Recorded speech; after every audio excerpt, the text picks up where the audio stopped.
ইশকে ইলাহি। কণ্ঠী কোরআন হাদিসের ব্যাখ্যা দানকারী তালিমুল কোরআনের হেড মুদারিস মৌলানা কারি মকবুল ইসলাম সাহেব মুর্শিদাবাদ, তিনি আপনাদের সম্মুখে উপস্থিত। তিনার হাদিস ও কোরআনের অমীয় বাণী দ্বারা শ্রবণ করি এবং আমরা সকলেই শোনার সাথে বেশি বেশি আমল করার চেষ্টা করি ইনশাআল্লাহ।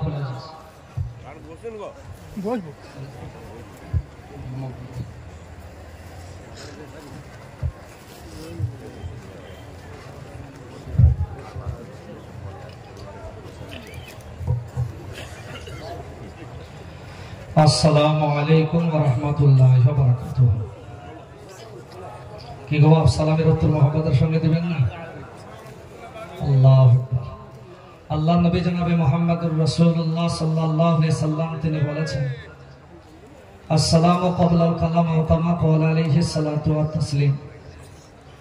নবী মুহাম্মদ সাল্লাল্লাহু আলাইহি ওয়াসাল্লাম তিনি বলেন, কথাবার্তার পূর্বে সালাম দেবে। আমরা যে সালাম দেই এই সালাম দেওয়া হচ্ছে সুন্নাত, আর সালামের উত্তর হচ্ছে ওয়াজিব। আমি যদি আপনাদের সালাম না দিই কোনো গুনাহ হবে না, কিন্তু সালাম দেওয়ার পরে যদি সালামের উত্তর না দেন শক্ত গুনাহ হবে, ওয়াজিব ভঙ্গের গুনাহ হবে। সেই জন্য কেউ কোথাও কখনো কাউকে সালাম দিলে কমসে কম সালামের উত্তরটা মহব্বতের সঙ্গে দেবো বলে ইনশাআল্লাহ।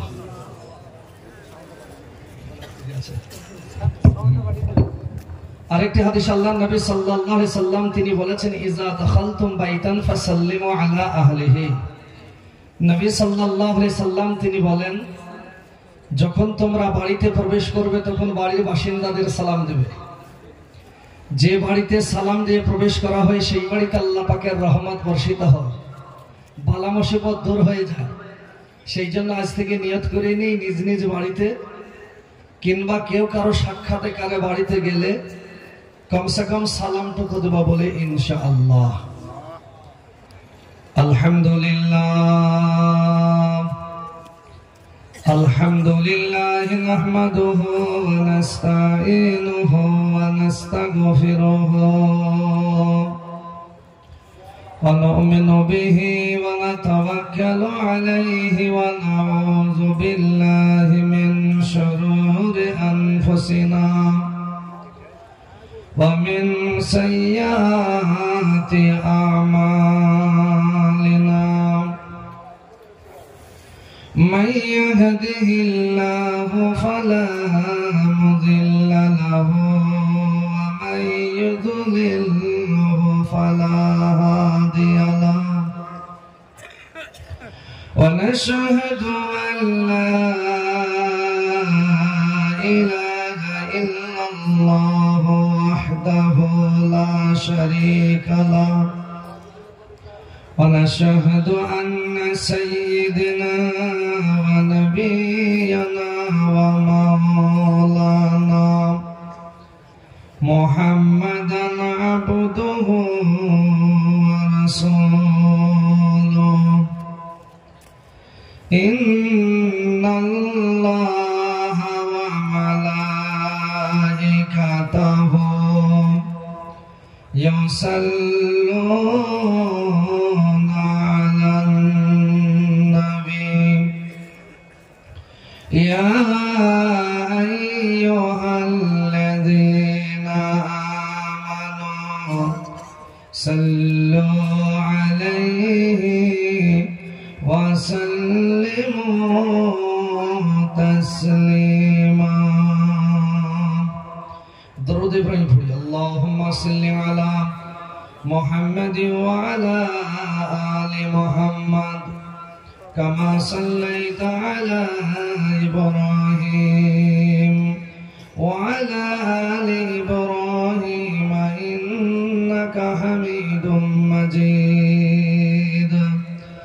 اللهم بارك على محمد وعلى آل محمد كما باركت على إبراهيم وعلى آل إبراهيم إنك حميد مجيد أعوذ بالله من الشيطان الرجيم بسم الله الرحمن الرحيم إنما المؤمنون الذين إذا ذكر الله وجلت قلوبهم وإذا تليت عليهم آياته زادتهم إيمانا وعلى ربهم يتوكلون بسم الله الرحمن الرحيم إذ قالت امرأة عمران ربي إني نذرت لك ما في بطني محررا فتقبل مني إنك أنت السميع العليم وقال النبي صلى الله عليه وسلم لا يؤمن أحدكم حتى أكون أحب إليه من والده وولده والناس أجمعين أو كما قال عليه الصلاة والتسليم وقال النبي صلى الله عليه وسلم من يريد الله به خيرا يفقهه في الدين أو كما قال عليه الصلاة والتسليم বিদায় বেলায় বিদায় বেলায় মনে দিও গো দেখা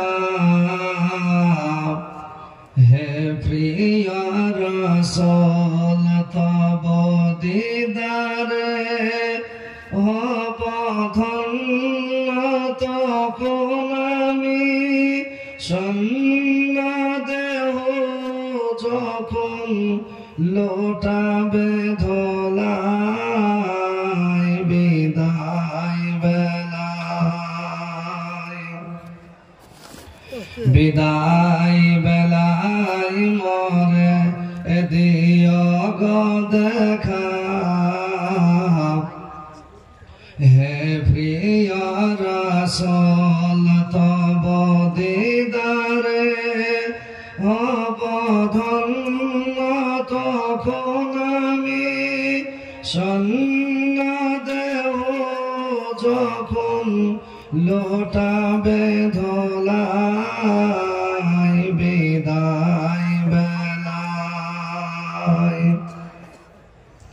কত নবী ওলি ছিল ধরার মাঝে সবাই চলে গেছেন আপন নিরে কত নবী ওলি ছিল ধরার মাঝে সবাই চলে গেছেন আপন নিরে আমিও তো পাব না ছাড়া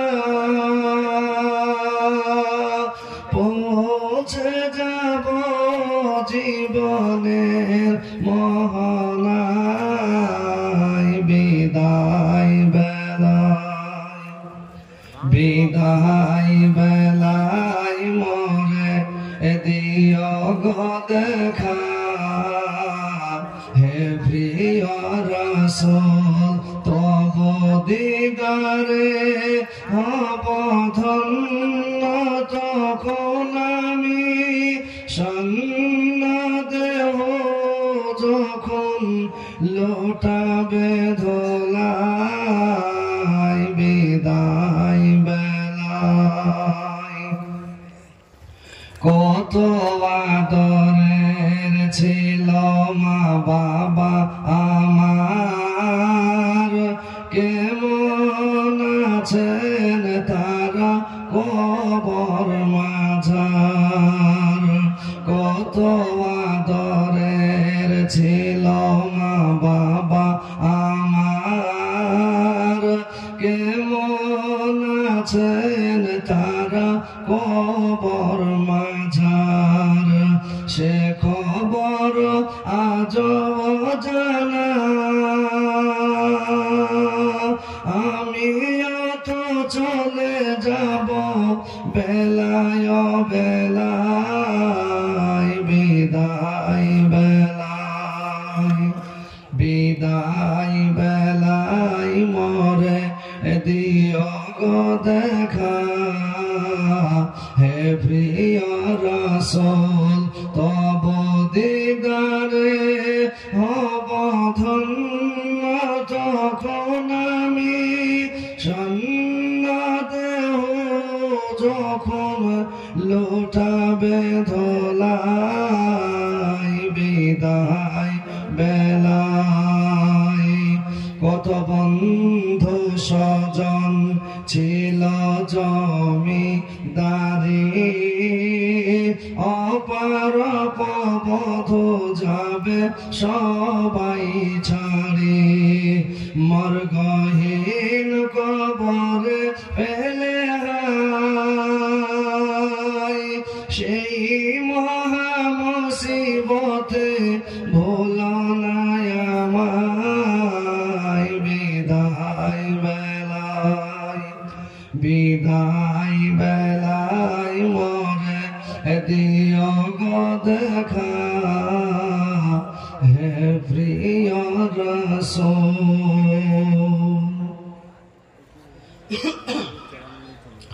শ্রদ্ধেয় সম্মানীয় আজকে জলসা মাহফিলের যোগ্যতম সভাপতি মহাশয়, মুআজ্জাজ উলামায়ে কিরাম, বয়স্ক বয়োজ্যেষ্ঠ বয়োজ্যেষ্ঠ দিনী মিল্লাতি ভাইয়ের আমার বাপজিরা, পর্দার আড়ালের পর্দা নসিনা মায়ের আমার বোনেদের সকলকে আমার আন্তরিক শুভেচ্ছা ও ভালোবাসা জানাই। তারপরে সেই মহান আল্লাহ পাকের প্রশংসা, যিনি হলেন নিখিল বিশ্বের প্রতিপালক, যিনি সৃষ্টির সেরা আদম সন্তানের জন্য ইসলাম ধর্মকে একই রূপে মনোনীত করলেন। সেই বিশ্ববিভব বিশ্বপ্রভু মহান আল্লাহর দরবারে লাখ কোটি শুকরিয়া স্বরূপ আদায় করে সকল একবার উচ্চ কণ্ঠে বলে আলহামদুলিল্লাহ। তারপরে পরে তিনার নির্বাচিত নির্ধারিত, যিনি নবী কুলে শিরোমণি, মানব কুলে শিরোমণি, সত্যের বাহক, শান্তির সাধক নবী মুহাম্মদুর রাসূলুল্লাহ সাল্লাল্লাহু আলাইহি ওয়াসাল্লামের প্রতি লাখ ও সহস্র দরুদ ও শান্তির ধারা বর্ষিত হোক। সকলে বলি আল্লাহুম্মা আমিন। মুহতারাম, আপনি আমি যে জায়গায় বসে আছি, এই জায়গাটা আল্লাহর কাছে বড় দামি এবং বড় নামী বাপ। এই মজলিসকে আল্লাহ তাআলা পছন্দ করেন আর মজলিস ওয়ালাদেরকে তিনি ভালোবাসেন। নবী সাল্লাল্লাহু আলাইহি ওয়াসাল্লাম তিনি বলেন, যারা কোরআন হাদিসের মজলিসে বসবে আর সামান্য একটু ফিকির করবে, ওয়ায়াতাফাক্কারুনা ফি খালকিস সামাওয়াতি ওয়াল আরদ, আয় আল্লাহ আপনি আসমান তৈরি করেছেন, জমিন সৃষ্টি করেছেন, এর মধ্যস্থলে যা কিছু তৈরি করেছেন এগুলো অনার্থক তৈরি করেন, একটি উদ্দেশ্য নিয়ে তৈরি করেছেন। এইরকম ফিকির, এইরকম চিন্তাধারা নিয়ে আপনি আমিও যদি কিছুক্ষণ সময় দিই, নবীজি বলেছেন আপনার আমার আমলনামায় 60 থেকে নিয়ে 70 বছরের নফল ইবাদতে সওয়াব লিখবেন। বলুন আলহামদুলিল্লাহ। মুহতারাম, শুধু তাই নয়, এই মজলিসে আসলে আপনার আমার পেছনকার সাগিরা গুনাহ মাফ হবে। তাহলে আমরা যারা এই মজলিসে আসতে পেরেছি, এই মজলিসে এসে আমাদের লাভ হয়েছে না লোকসান রে বাবা? লাভ। যে মজলিসে আসলে পেছনকার গুনাহ মাফ হবে, যে মজলিসে আসলে আপনার আমার আমলনামায় নেকি লেখা হবে, সেই গুরুত্বপূর্ণ মজলিস হলো এই মজলিস রে বাবা। তবে মনে রাখবেন, মানুষের মন চাই ভালো কাজ করে, দিনদার হয়ে যায়, পরহেজগার হয়ে যায়, আল্লাহওয়ালা হয়ে যায় মনে চায়, কিন্তু প্রত্যেকটা মানুষের পেছনে একজন বড় দুশমন আছে। সেই দুশমনকে ইবলিশ। ইবলিশ কখনো চাই না যে মানুষ ভালো কাজ করে এরা সকলে বেহেশতে চলে যাক। এরা নামাজ পড়ে আল্লাহর বিধান মোতাবেক জীবন যাপন করে আর রাসূলের সুন্নাত মোতাবেক চলার পরে এরা দুনিয়া থেকে বিদায় নিয়ে বেহেশতে চলে যাক, এই জিনিস ইবলিশ কখনো চাই না। ইবলিশ চাই এদেরকে বিপদগামী করে, পথভ্রষ্ট করে জাহান্নামের রাস্তায় কিভাবে নিয়ে যাব সেই চেষ্টা কৌশল সদা সর্বদাই ইবলিশ শয়তান করে আসবে। সেই জন্যই আল্লাহ পাক তিনি ঘোষণা করেছেন যে আলাম আহাদি ইলাইকুম ইয়া বানি আদম আল্লাহ তা'বুদুশ শাইতান ইন্নাহু লাকুম আদুব্বুম মুবিন। আল্লাহ পাক বলেন, হে বনি আদম, আমি আল্লাহ পাক তোমাদের পূর্বেই জানিয়ে দিয়েছি ইবলিশ তোমাদের বন্ধু নয়, ইবলিশ হলো তোমাদের প্রকাশ্য দুশমন। বলেন, ইবলিশ যদি আপনার আমার দুশমন হয়, সেই ইবলিশ কখনো আপনার আমার ভালাই চাইবে? কি চাইবে? যে এদেরকে বিপদগামী করে, এদেরকে পথভ্রষ্ট করে, এদেরকে গুমরাহির মধ্যে ফেলে দিয়ে কিভাবে জাহান্নামের দিকে নিয়ে যাব সেই চেষ্টা কৌশল সদা সর্বদাই ইবলিশ শয়তান করে আসবে। মানুষ মানুষের মধ্যে হিংসা, বিবাদ, বিচ্ছেদ, মারামারি, কাটাকাটি, হানাহানি, যত রকমের খারাপিয়াত গুলো আছে সেইগুলো একে অপরের মধ্যে ওয়াসওয়াসা দিয়ে খারাপির মধ্যে ফেলে দেবে। তবে মহতরম মনে রাখবেন, হিংসা করলে তার পরিণামে কি ঘটতে পারে? একটি কিতাবে লেখক লিখেছেন, যে কিতাবটির নাম হলো হীরার আলো। রাবেতা বোর্ডের আন্ডার যে সমস্ত মাদ্রাসাগুলো আছে সেই মাদ্রাসাতে এই কিতাবটা পড়ানো হয়। কিতাবের নাম হলো হীরার আলো। এই কিতাবের মধ্যে লেখছেন লেখক যে হিংসা করলে তার পরিণামে কি ঘটে। মহতরম, উদাহরণস্বরূপ মিসাল দিচ্ছেন যে এক দেশে এক আলিয়া আর এক পীর বসবাস করত। হঠাৎ এদের উভয়ের মধ্যে একটু ঝামেলা হয় সামান্য জিনিসকে কেন্দ্র করে, আর সেই জিনিসকে নিয়ে থানাতে কেস করাকরি হয়, মামলা মোকদ্দমা চলতে শুরু করি। 1 বছর, 2 বছর, 3 বছর, 5 বছর করে কয়েক বছরের ভিতরে দেখা গেল কেসের পেছনে মামলা চালাতে গিয়ে এদের জমি জায়গা টাকা পয়সা যা ছিল সব আস্তে আস্তে জিতে লাগলো। শেষ পর্যন্ত দেখা গেল একদিন আলী রাস্তার ধারে দাঁড়িয়ে চিন্তা করছি, তাই তো আরো কিছুদিন যদি আমি এই মামলা মোকদ্দমা চালাই তাহলে বাড়ির ঢেকুটুকু আছে ওটুকু আর থাকবে না, ও চলে যাবে, কি করা যায় এই ভাবনা চিন্তা করছেন। আর অমনি সেই রাস্তা দিয়ে পীর চলে আসছে। তা পীরকে এতক্ষণ দেখি বলছে, ভাই যে আবার হয়ে গেছে, আর সামনের দিকে মামলা মোকদ্দমা কেস কাছারি না চালিয়ে আমরা উভয়ে আপোষের মধ্যে একটু মীমাংসা করে দিই। এ বলছে, তুমি যদি মীমাংসা করি না আমিও আপোষ করে নিব। একে অপরের মধ্যে এদের মীমাংসা করে নিলে নিজে নিজে। কিছুদিন পরে বললে আমরা 2 বন্ধুতে কোনো হয়ে গেছে, তাহলে প্রচুর লোকসান আমাদের হয়েছে, চলো 2 বন্ধুতে বিদেশে ব্যবসায়ী হয়, তাহলে চলো।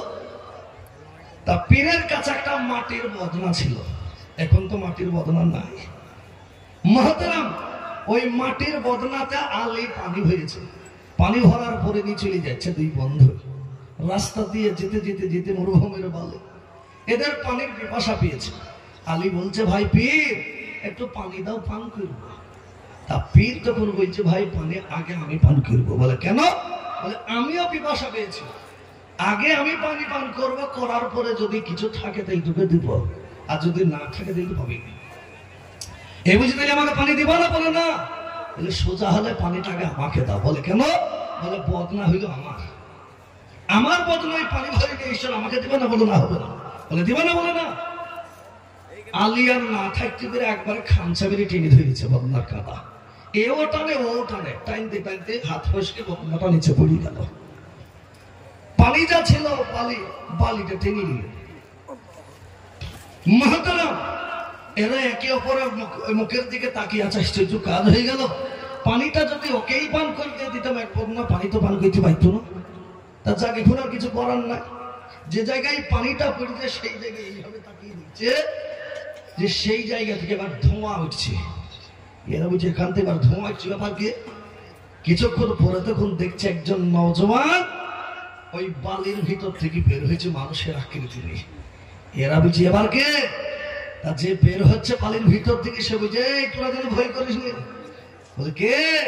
বলে আমি হলাম জিন। দেখা না কেন? বলে ভাই সে কথা বলিস নে, পানি পান করাবে করে আদমরা হয়ে এই জায়গায় পড়েছিল। তা যাক বাবা, তোরা যেহেতু আমাকে পানি দিয়ে বাঁচিয়েছিস, তা তোদেরকে কিছু নাম দেবো, পুরস্কার দেব।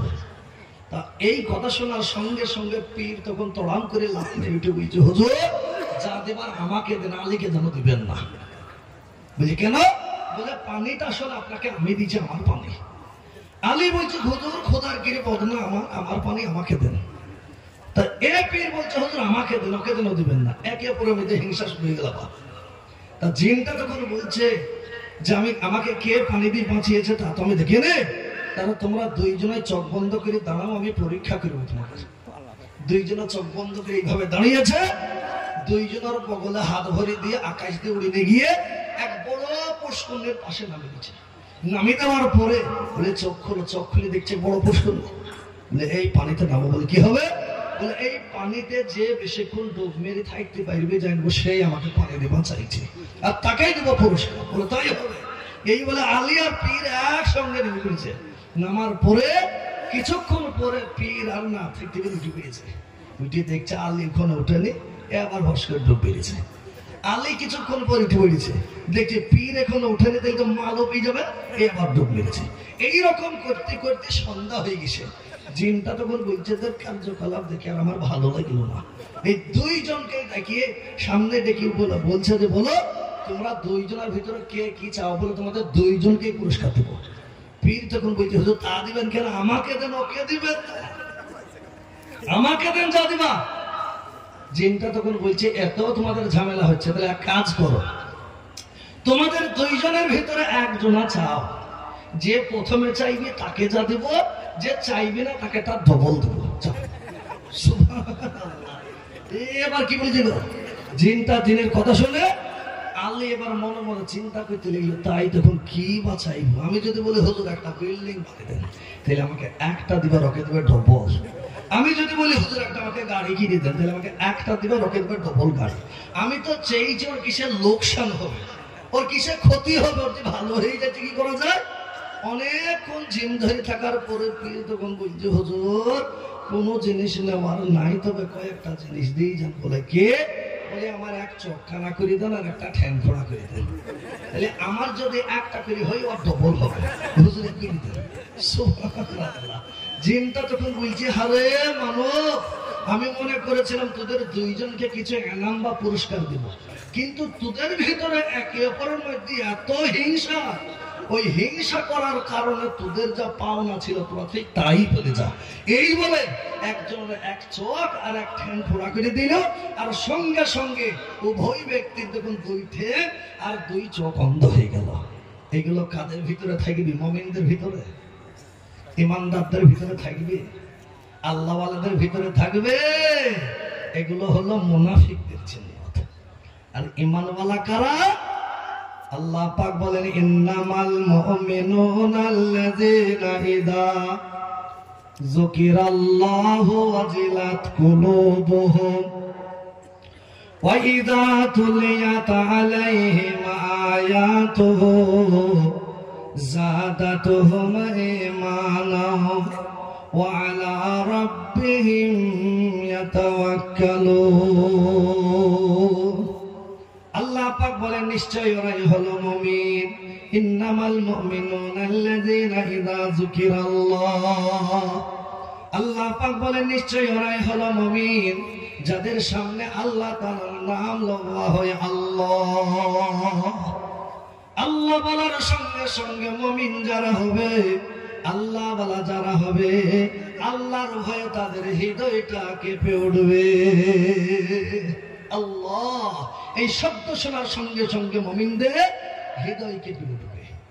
আর যখন মুমিন বান্দারা কোন মানুষের জবান থেকে আল্লাহর প্রশংসা শুনবে, আল্লাহর গুণগান গুণকীর্তন তাসবিহ তাহলিল যখন তারা শ্রবণ করবে, তখন মুমিনদের অন্তর খুশি ভরপুর হয়ে যাবে।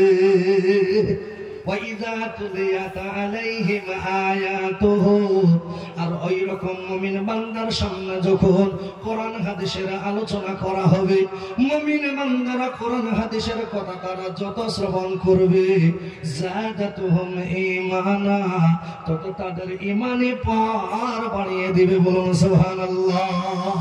ওয়া আলা রাব্বিহিম ইয়াতাওয়াক্কালুন, আর মুমিন যারা হবে তারা আল্লাহর উপর ভরসা করবে। আল্লাহু আকবার। এটা হলো মুমিনদের চিহ্ন। তাহলে ঈমান বলা কারা? ঈমান বেড়ে যাবে। তাহলে ঈমান কি জিনিস নাকি গো? আজকে সারা বিশ্বের মানুষ বলছে তোমরা ঈমান বাড়াও, ঈমান মজবুত করো। তাবলীগ ওয়ালা থেকে নিয়ে আলেম উলামা মুহাদ্দিস সুফি যত রকমের মুসলমান আছে সবাই বলে ঈমান মজবুত করো, ঈমানকে বাড়াও। তাহলে ঈমান কি বস্তু? ঈমান কাকে বলা হয়? আল্লাহু আকবার। ঈমান হলো বিশ্বাসের নাম। কিসের নাম বলে? বিশ্বাসের নাম। আল্লাহকে দেখেননি, আল্লাহকে না দেখে বিশ্বাস করে নিয়েছেন আমার আল্লাহ এক। সুম্মাস্তাকামু, এবং সেই কথার প্রতি দাঁড়িয়ে আছেন, অটল রয়েছেন যে আমার আল্লাহ এক। বিশ্বাস রেখেছেন। আপনাকে যতই টাকা পয়সার লোভ দেখানো হোক না কেন, যে তোমার দিন ছেড়ে দিয়ে আমাদের দলে এসো, লক্ষ লক্ষ টাকা দেওয়া হবে, তাদের প্রলোভনে না পড়ে আপনি জেনেছেন আমার আল্লাহ এক। আমাকে যদি কতল করে দেওয়া হয়, আমাকে যদি অগ্নিকুণ্ডে ফেলে জ্বালিয়ে দেওয়া হয়, তবুও আমার আল্লাহ এক। আল্লাহ পাক বলেন কুল হুয়াল্লাহু আহাদ, হে নবী আপনি বলুন আল্লাহ হলো এক। আল্লাহুস সামাদ, আল্লাহ হলেন বেনিয়াদ। লাম ইয়ালিদ ওয়া লাম ইউলাদ, আল্লাহর কোনো সন্তানাদি নাই, আল্লাহ কারো সন্তান তিনি নন। ওয়া লাম ইয়াকুল লাহু কুফুয়ান আহাদ, আর আল্লাহর মতন ক্ষমতাবান আর আল্লাহর মতন শক্তিধর আর কেউ নাই। আছে? এটা মুমিনদের কথা হবে, ঈমানওয়ালাদের কথা হবে। তাহলে ঈমানওয়ালা যারা হবে তারা আল্লাহর উপর ভরসা করবে আর আল্লাহকে আল্লাহ বলে স্বীকার করে দিবেন। আল্লাহর পয়গম্বর নবী মুসা আলাইহিস সালাতু ওয়াস সালাম, আপনারা জানেন এনার নামের সঙ্গে দেওয়া হয়েছে মুসা কালিমুল্লাহ। ঠিক কিনা বলুন? জি। এই নবীর সঙ্গে আল্লাহর কথোপকথন হতো তুর পাহাড়ে। তাহলে এই তুর পাহাড়ে তিনি দৈনন্দিন আল্লাহর সঙ্গে কথোপকথন করতেন, কথা বলতেন। একটা পশু যার নাম কোরআন শরীফে এসেছে খিনজির। কি নাম এসেছে গো? খিনজির, যাকে এমনি ভাষায় বলে শুকুর বা শুকুর লেজ বাঁকা। অনেক মানুষ জবান অপবিত্র হয়ে যাবে বলে ভয়ের নাম পর্যন্ত নিতে চায় না। আল্লাহু আকবার। এই পশুটার কোরআনে ভাষায় এসেছে খিনজুর, এর নাম ভাষাটা। তাহলে এই শুকুর, এই পশুটা আল্লাহর পয়গম্বর নবী মুসা আলাইহিস সালাতু ওয়াস সালামের কাছে গিয়েছেন, যে বলছেন হুজুর আপনি তো আল্লাহর সঙ্গে কথোপকথন করেন, তা আমার একটু আবদার আল্লাহর কাছে করেন। বলে কি? বলে আমার আবদার হলো যে আল্লাহ পাক এমন একটা নিকৃষ্টতম জাতি আমাকে বানিয়েছেন যা প্রত্যেকটা সৃষ্টি জীব আমাকে দেখলে ঘৃণা করে, কেউ পছন্দ করে না। মানুষ তো তাদের কাছে পর্যন্ত দিতে দেয় না, হাতের কাছে ইট পাটকে যা থাকে তাই দিয়ে বাড়ি দিয়ে আমাকে তাড়ায়। একটা কুকুরকে পাশে দাঁড়াইতে দেয় তা আমাকে দিতে দেয় না। তাহলে এই জাতে আমাকে সৃষ্টির সেরা আশরাফুল মাখলুকাত মানুষ বানিয়ে দেন আমাকে, এই আবদারটা আল্লাহর কাছে করে। ঠিক আছে, চলে গেল। আল্লাহর সঙ্গে কথোপকথন হইল, হওয়ার পরে মহান আল্লাহ পাক নবীকে বলছেন, হে পয়গম্বর, অমুক পশুটাই কথা বলেনি? বলে হ্যাঁ। বলে যাও তাকে গিয়ে বলো, তার যদি ইচ্ছা হয় আমি আল্লাহ পাক তাকে মানুষ বানাবো, কিন্তু মানুষের ভিতরে যে আমি আল্লাহ ঈমান দিয়েছি, ঈমান কিন্তু তাকে দেব না। যাও। আল্লাহর পয়গম্বরের কথা শুনে চলে এলেন। আসার পরে এই পশুটা আল্লাহ রসুলের সামনে বলছেন, হুজুর কি খবর বলেন?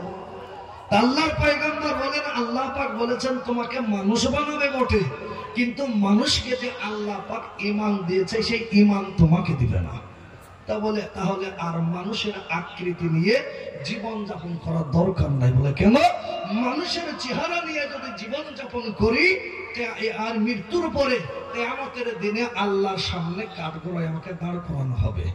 আর যদি আমি যে অবস্থায় আছি এই পশু অবস্থায় যদি আমার মওত হয়ে যায়, কিয়ামতের দিনে আমার কোনো বিচার হবে না। হবে? বিচার হবে না। বলেন ছাগল মুরগি যদি দুনিয়া থেকে বিদায় নেয়, কিয়ামতের দিনে তাদেরকে ধরবে, এই শব্দে কার কি খেয়েছিল বলবে? হবে না।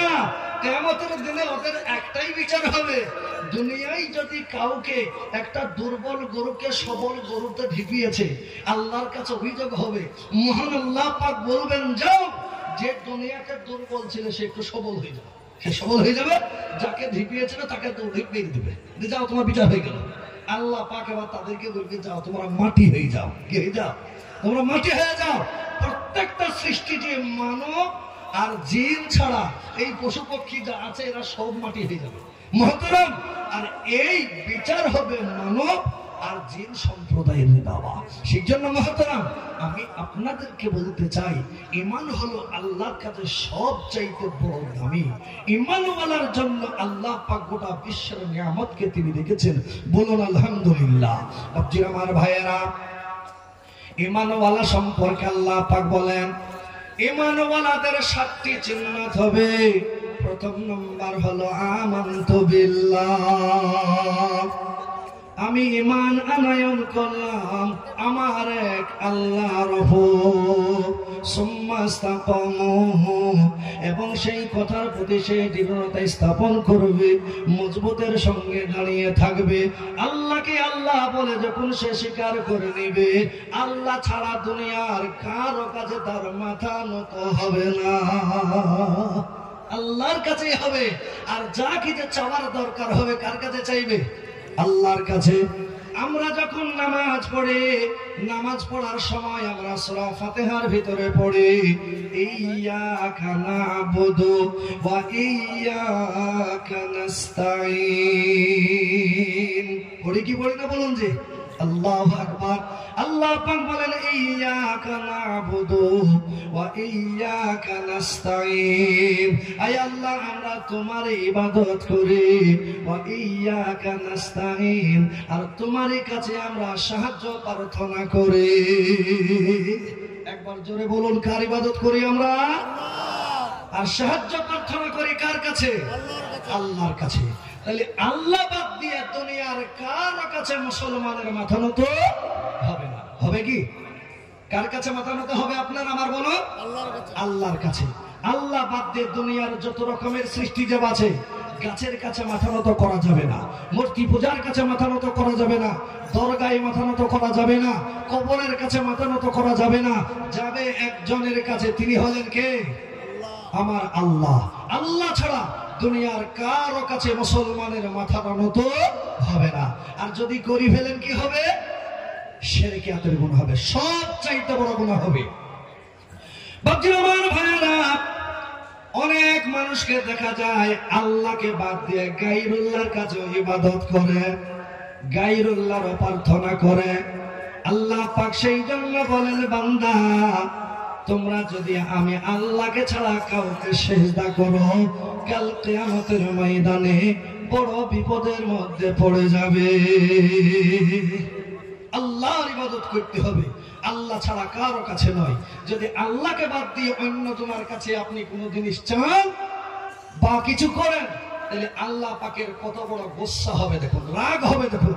একটা মিসাল স্বরূপ আপনাদেরকে বলছি, একজন এই নতুন গ্রামের একজন ছেলের বিবাহ হয়েছে, এই পাশের গ্রামে ধরুন কাটোয়াতে। কাটোয়াতে বিবাহ হয়েছে, মেয়েকে বাড়ি নিয়ে এসেছে, নিয়ে আসার পরে এক 2-6 মাস হয়েছে। হওয়ার পরে এই মহিলা, এই বিবি, এই মেয়েটার আসবাবপত্রে যা প্রয়োজন হবে কার কাছে আবদার করবি? জামা কাপড় থেকে নিয়ে যত রকমের যা দরকারে কাকে বলবি বলেন? স্বামীকে বলবে।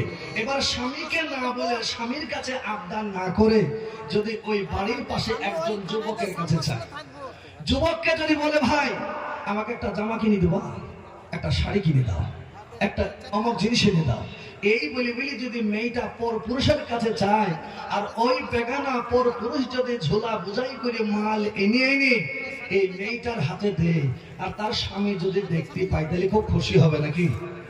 কি গো, খুশি হবে তো নাকি? কেন খুশি হবে না? কেন? মাল দিয়ে ফিরিয়ে দেবেছি। সুবহানাল্লাহ। এই জায়গায় মাল যতই ফিরি হোক না কেন, স্বামী যদি দেখে আমার বিবি পরপুরুষের কাছ থেকে কোনো মাল হাতাচ্ছে, তাহলে স্বামী যদি সে হয়, ওই স্বামীর হাতের কাছে লাঠি হইসু যা থাকবে তাই দিখানি কাকে তাকে পিটাবে। আমি তোমাকে বিবাহ করেছি, তোমার ভরণ পোষণের যত রকমের যা আসবাবপত্রের প্রয়োজন আমি সেগুলো মিটাবো। আমাকে বাদ দিয়ে যদি তুমি অন্য জনের কাছে হাত পাতো, আমি স্বামী তোমাকে মেনে নিতে পারবো না। আল্লাহ পাক বলে, বান্দারে আমি হলাম তোমার মালিক, আমি হলাম তোমার রব।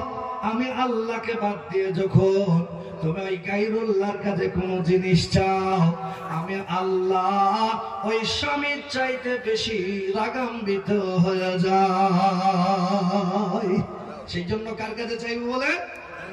আল্লাহর নবী বলেছেন ইজা সাআলতা ফাসআলিল্লাহ।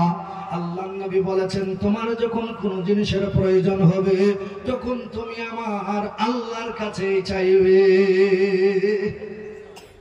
বাপজি আমার ভাইয়েরা, আমাদের ভারতবর্ষের একজন সম্রাট ছিলেন, যে সম্রাটের নাম হলো বাদশাহ শাহজাহান।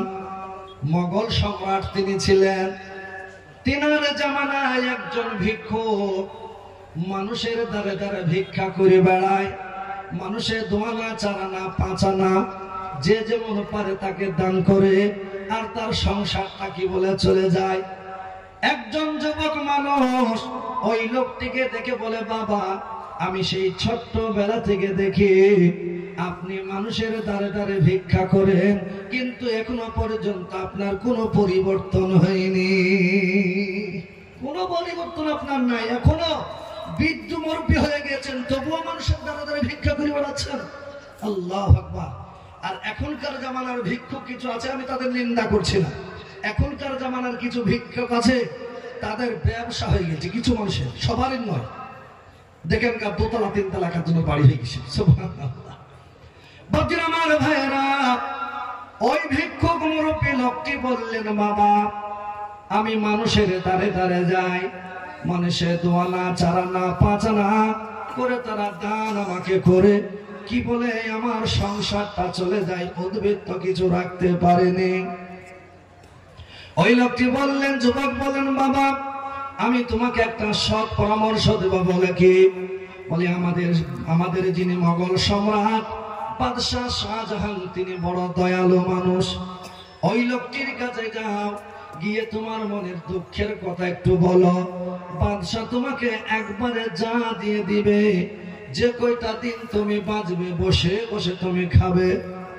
এই লোকটি মনে মনে চিন্তা করলো, মানুষের কাছে যাই, কত মানুষে কত রকমের কথা বলে, অতএব আর আমি ভিক্ষা তাহলে করব না। আমাদের যিনি সম্রাট, তিনি যদি আমাকে শেষ বয়সে কিছু মাল করে দিয়ে দেন। রাত্রি যখন হলো, সকাল বেলায় ঘুম থেকে উঠে বাদশাহ শাহজাহানের দরবারে, রাজ দরবারে চলে গেল। যাওয়ার পরে খোঁজ নিয়ে দেখেন বাদশাহ কোথায়? বলে মসজিদে। বলে ফজরের নামাজে গিয়েছে। নামাজে যাওয়ার পরে আর এখনো পর্যন্ত বাড়ি আসেনি। বাদশাহ শাহজাহানের অভ্যস্ত ছিল ফজরের নামাজ পড়ার পরে তিনি তিনার রাজ সিংহাসনে আসতেন না, মসজিদেই থাকতেন, যতক্ষণ পর্যন্ত ইশরাকের নামাজ তিনি আদায় না করতেন সেখান থেকে উঠতেন না। এই লোকটি মসজিদে চলে গেলেন একটা একটা করে, যে দেখে বাদশাহ শাহজাহান ইশরাকের নামাজ পড়ার পরে দুহাত আকাশের দিকে উঠাইয়া আল্লাহর দরবারে দোয়া করেছেন, আল্লাহ আমার এই রাজত্ব চালাতে গেলে এই জিনিসের প্রয়োজন তোমার গায়বী খাজানা থেকে তুমি দান করো।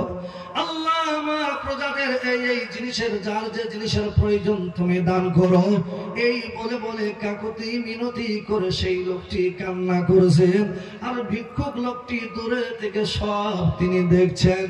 বাদশা কান্না করে করে দুই চোখ দিয়ে গরম পানি ঝরে ঝরে মুখের দাড়িগুলো ভিজে গিয়ে ছুঁয়ে বুকের জামা পর্যন্ত ভিজে যায়।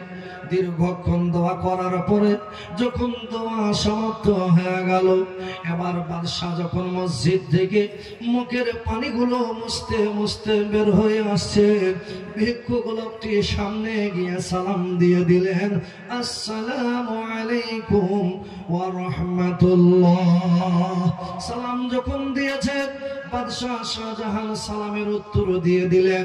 উত্তর যখন দেওয়া হয়ে গেল, ভিক্ষুক লোকটি আর একটি মুহূর্তের জন্য সেখানে দাঁড়ালো না, কোন জিনিসের আবদার সে করলো না। ভিক্ষুক লোকটি বাদশা শাহজাহানের কাছ থেকে আবার হাঁটতে শুরু করেছে, দাঁড়ালো না। বাদশা শাহজাহান মনে মনে চিন্তা করলে, এই লোকটি সাজ পোশাক দেখেতে মনে হয় একজন ভিক্ষুক মানুষ, একজন অভাবী মানুষ, নিশ্চয়ই আমার কাছে কোনো জিনিসের আবদার করার জন্য এসেছিল। কিন্তু আমার কাছে কোনো জিনিসের আবদার না করে আবার কেন আমার কাছ থেকে চলে গেল? এই বলে ভিক্ষুক লোকটিকে বাদশা শাহজাহান দেখে বলে, ও বাবা একটু আপনি দাঁড়িয়ে যাবে। দাঁড়িয়ে যখন গেল, বাদশা শাহজাহান কাছে যাওয়ার পরে বলল, বাবা তোমাকে দেখে মনে হয় একজন ভিক্ষুক মানুষ, একজন অভাবী মানুষ, তুমি নিশ্চয় আমার কাছে কোনো জিনিস আমার জন্য এসেছিলে। আমার কাছে কোনো জিনিস না আছে, কেন তুমি চলে যাও বলো? বলে, হুজুর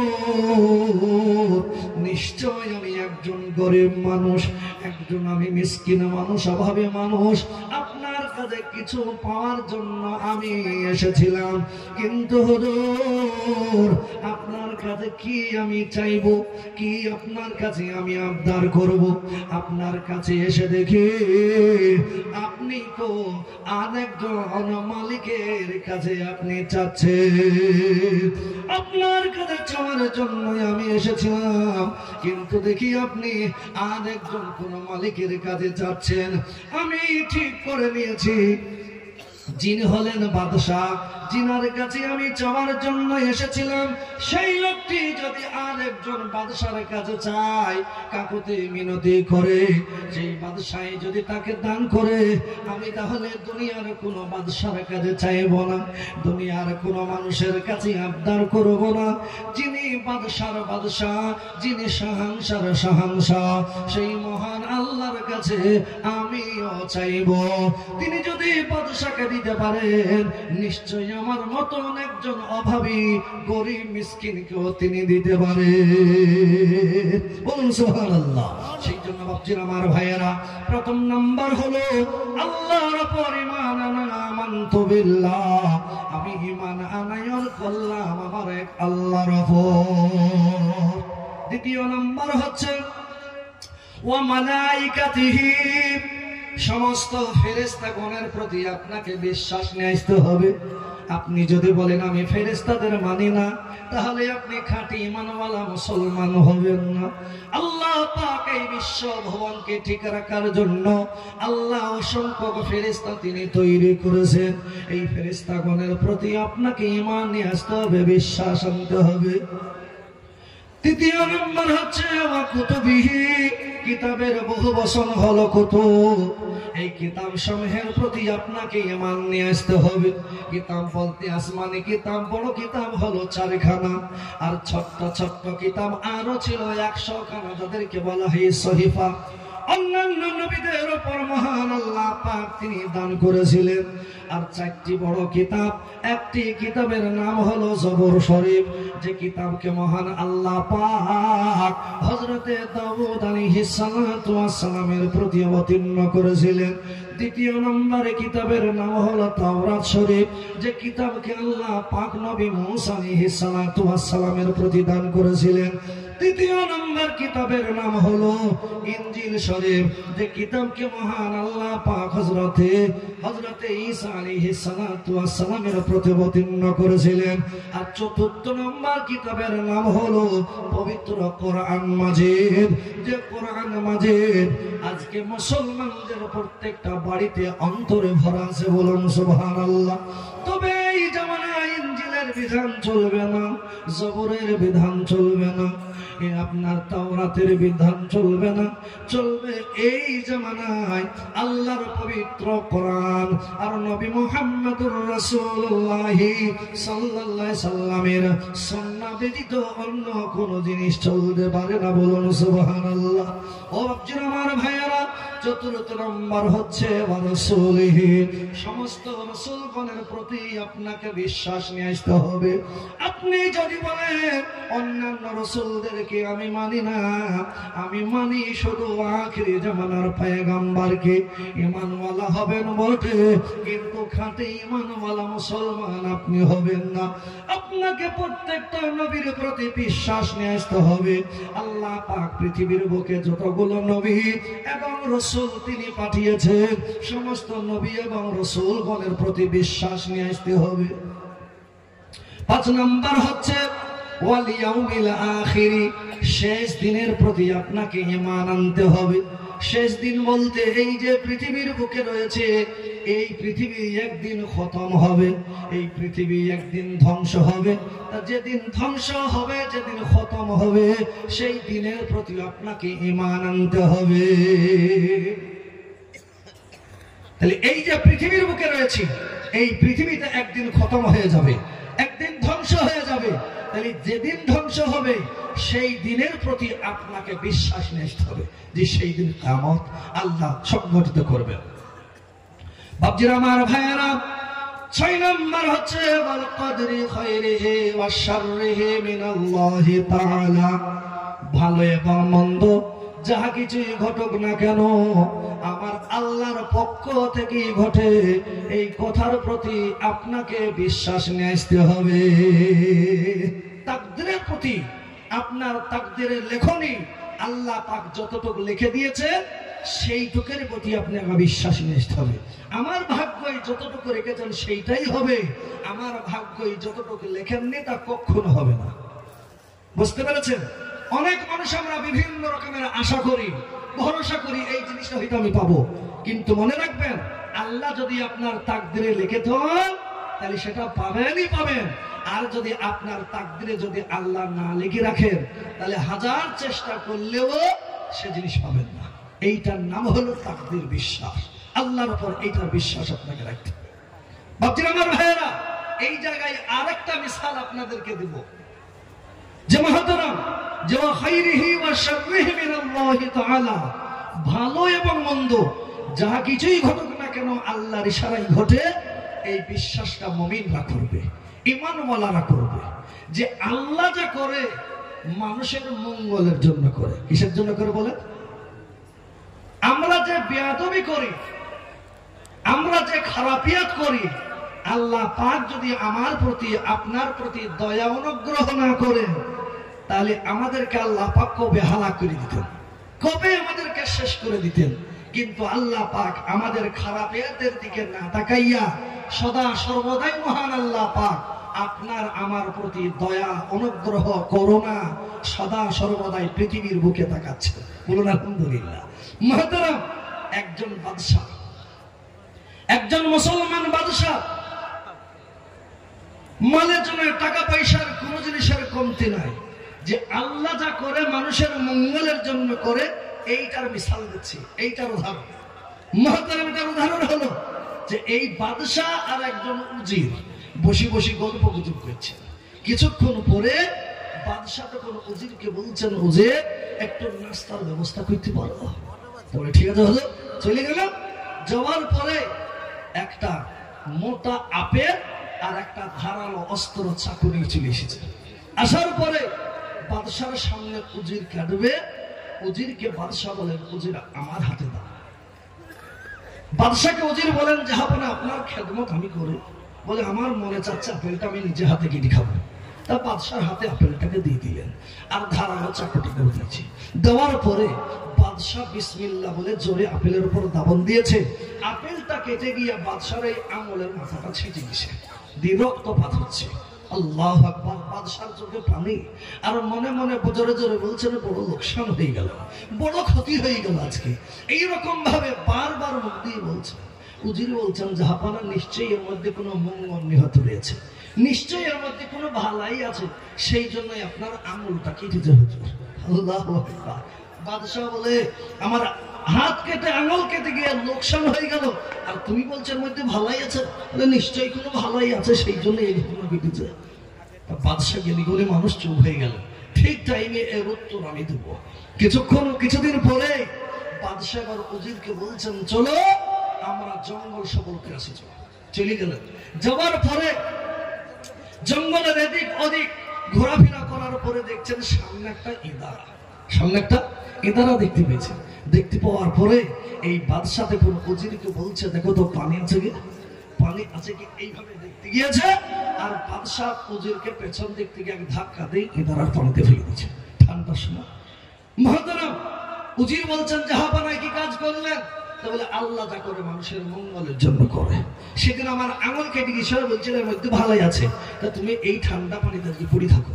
যে ঠান্ডা পানিতে ফেলে দিয়ে বাদশাহ দৌড়তে দৌড়তে বাড়ির দিকে রওনা দিয়েছে। আল্লাহর কি কাজ বা! সেই রাতের বেলায় জঙ্গলের বন মানুষরা জঙ্গলে মানুষ খুঁজে খুঁজে বেড়াইছে। বলে কেন? বলে তাদের দেবতার নামে মানুষ বলি দিতে হবে, তাই মানুষ খুঁজে বেড়াইছে। খুঁজতে খুঁজতে দেখছি বাদশাহ দৌড়তে দৌড়তে আসছে। সুবহানাল্লাহ। এই বাদশাকে দেখে এরা বড় খুশি হয়ে গেছে যে যেমন লম্বা চওড়া সেরকম দেখতে শুনতে মানা। এইরকম মানুষকে যদি আমাদের দেবতার নামে বলে দেয় তাহলে আমাদের দেবতা বড় খুশি হয়ে যাবে। এই বলে বাদশাকে ঘাড়ে করে নিয়ে নাচতে নাচতে তাদের গন্তব্যস্থলে চলে গেছে। যাওয়ার পরে রাতারাত্রি সুন্দর করে গোসল দিল। গোসল দেওয়ার পরে এবার জল্লাদ তলোয়ার নিয়ে তাড়ামা করছে বা জবাল করবে, বলে দিবে। তাড়ামা করছে, এদিক ওদিক ঘোরাঘুরি করছে। এদিক ওদিক ঘোরাঘুরি করতে করতে দেখা হয়ে গেল যে বাদশার আঙুল কাটা মানে খোঁতওয়ালা। এই আঙুল কাটা দেখতে পেয়ে চলে বাবারে বলে কি হইল? বলে এত খোঁতওয়ালা। বলে তাহলে কি করতে হবে? আর খোঁতওয়ালা জিনিসকে তো দেবতার নামে বলে দেওয়া যাবে না। বলে কি করতে হবে? ছেড়ে দাও। ছেড়ে দিয়ে যে জানে মিছে গেল। এবার মনে মনে চিন্তা করে জানে যখন বেঁচে গেছে আর বাড়ি যাবো না, উজিরকে সাথে করে নিয়ে এবার বাড়ি যাব। এবার ওই জায়গা থেকে উজিরের কাছে চলে গেল। যাওয়ার পর উজিরকে বলছে হুজুর উঠে এসো। হুজুর আবার ফিরে আসলেন। ব্যাপার কি? বলে আগে উঠানোর পরে বলছে, উঠানোর পরে বলছে উজির চলে গেছিলাম মানে? বলে তোমাকে যখন এই ইদারায় ফেলে দিয়ে আমি চলে যাচ্ছিলাম তখনই আমাকে জঙ্গলের বন মানুষরা উঠে নিয়ে গেছিল।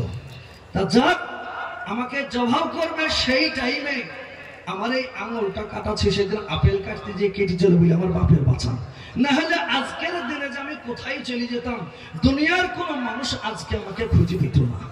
মহতরম বাদশাহ তখন বললেন, উজির তখন বললেন আলহামদুলিল্লাহ, আল্লাহ পাক আমাকেও বাঁচিয়েছেন। বলে কেন? বলে আপনি যদি আমাকে ইদারায় না ফেলতেন তাহলে আপনি আর আমি একসঙ্গে দুইজনাই যেতাম, আর যাওয়ার সময় দুইজনকেই তারা ধরতো। ধরার পরে আপনার তো ক্ষমতা আছে, আপনাকে ছেড়ে দিত, আর আমার তো কোনো ক্ষমতা নেই, তাহলে আমাকেই বলে দিত। তা যাক আল্লাহ যেটা করে সেটাই আলহামদুলিল্লাহ। এটা মুমিনদের বিশ্বাস রে বাবা। আর 7 নম্বর হচ্ছে 6 নম্বর হচ্ছে ওয়াল কদরি খাইরিহি ওয়া শাররিহি মিনাল্লাহি তাআলা। ভালো এবং মন্দ যাহা কিছুই ঘটুক না কেন আল্লাহর তরফ থেকেই ঘটে, এইটা মুমিনদের বিশ্বাস হবে। ওয়াল বাসি বাদাল মাউত। আর 7 নম্বর হচ্ছে মৃত্যুর পরে আবার পুনরায় আপনাকে জিন্দা করা হবে। এই জিনিসের প্রতি আপনাকে আমাকে বিশ্বাস নিয়ে আসতে হবে। এই 7টা জিনিসের প্রতি একজন মুসলমান যতক্ষণ পর্যন্ত খাঁটি মনে খাঁটি দিলে যতক্ষণ পর্যন্ত বিশ্বাস না করে নিবে ততক্ষণ পর্যন্ত সে খাঁটি ঈমানওয়ালা মুসলমান হবে না। এই 7টা জিনিসের প্রতি যখন সে পূর্ণাঙ্গভাবে বিশ্বাস করে নেবে, তখন 1 নম্বর খাঁটি ঈমানওয়ালা বলে বিবেচিত হবে। বলুন আলহামদুলিল্লাহ। আর 1 নম্বর খাঁটি ঈমানওয়ালা হয়ে যখন একজন মুসলমান পৃথিবীর বুক থেকে বিদায় নিয়ে যাবে, আল্লাহ পাক তার জন্য সুখময় জায়গা রেখেছেন, সেই জায়গাটার নাম হইল বাপ জান্নাত। বলুন আলহামদুলিল্লাহ। বাপজিরা আমার ভাইয়েরা, মুমিনদের জন্য আরো 3টি গুণ আল্লাহ পাক তিনি বলেছেন।